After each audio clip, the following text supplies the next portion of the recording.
For the Climate Discussion Nexus, I'm John Robson, and this is a readout video from our latest Wednesday Wake Up newsletter, in which the BBC actually complains of too much sunshine in the UK, while falsely implying that this spring was unusually warm there. And the Weather Network tells us that, thanks to climate change, the projection for the summer of 2020 in Canada is, of all weird things, normal. No, wait, they don't link it to climate change at all. But if there's a heat wave, you know what they'll say.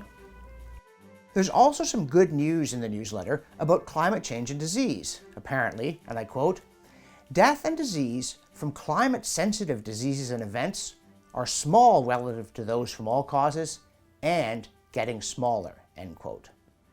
So that's good news, or at least it would be if you actually wanted good news on the climate front instead of a constant drumbeat that doom looms, including weeds overrunning our fields, more and worse cancer, and fish retreating into the depths of the ocean to starve.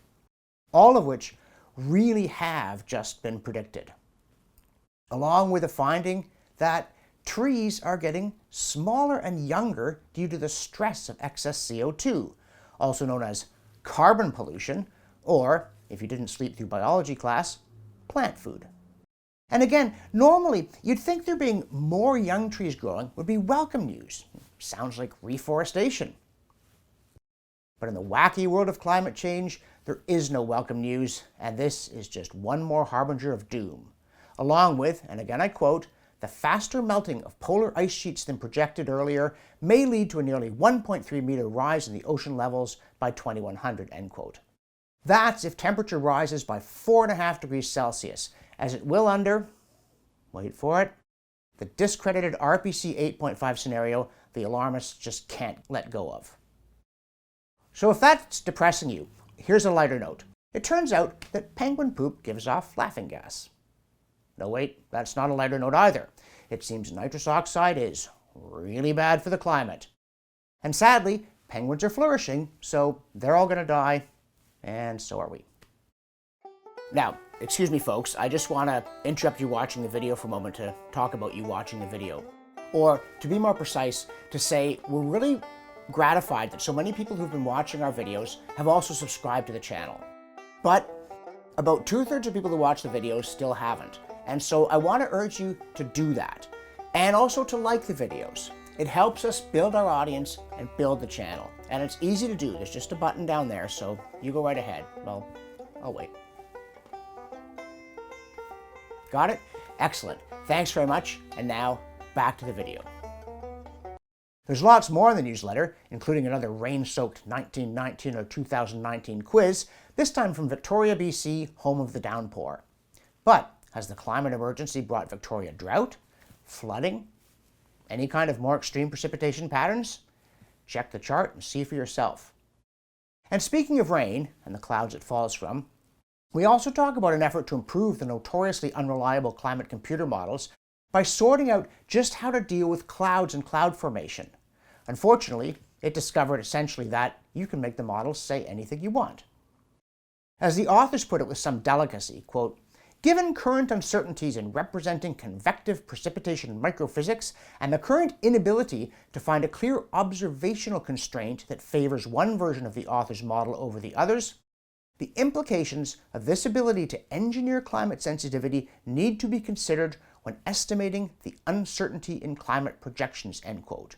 Which in English says, since you can make the model say anything you want, exercise some restraint in torquing it. And there's another newsletter item about modeling and its limitations, which has to do with aerosols. See, most of the models say that CO2 causes a lot of warming, and since there wasn't a lot of warming in the 20th century, they go, that's because aerosols cause a lot of cooling.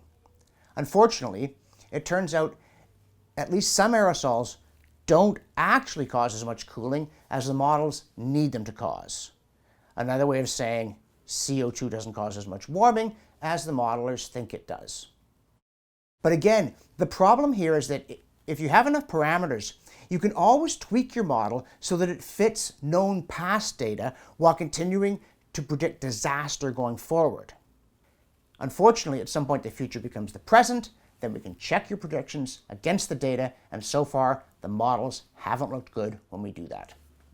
For all these things and more, visit our website, that's climatediscussionnexus.com, and if you're not already a subscriber, sign up for the Wednesday Wake Up, which is free, as are the videos, which you can also find on YouTube at ClimateDN. And they now include the Short Take series with my new colleague, Kiara.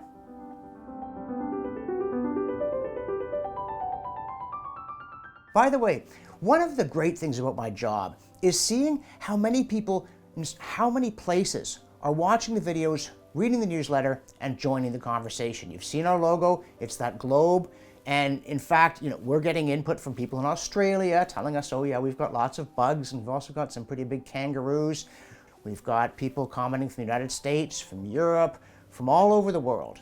And it's great, because we're really trying to get a conversation going here that's civil but vigorous among everybody who's concerned about sanity in the science and public policy of climate.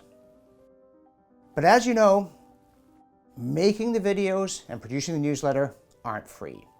So please also, if you find our work worthwhile, go to the donate page if you're not already a backer and make a pledge. One time or monthly, big or small, it's all really important in helping us to continue to produce them. For the Climate Discussion Nexus, I'm John Robson.